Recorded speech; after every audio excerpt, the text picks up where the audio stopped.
asosan bu maysara mahsulotini o'sha besplodия deydi, homilador bo'lish uchun bepushtlikka berganman.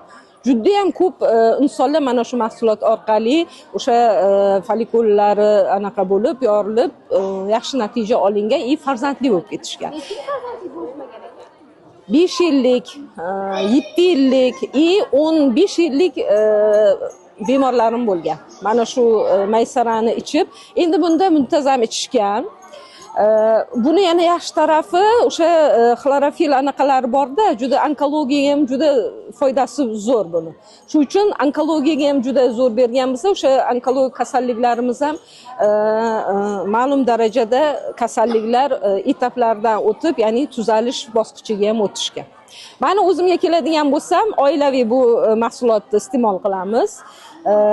Ertalab, ayniqsa ro'za vaqtlarida ertalab bir choy qoshiqdan maysara, bir choy qoshiq mung'oltin mahsulotimiz bo'lardi. Shundan ichganimizda shunaqa to'yimlilik hissini anaqa qilasiz, his qilasiz.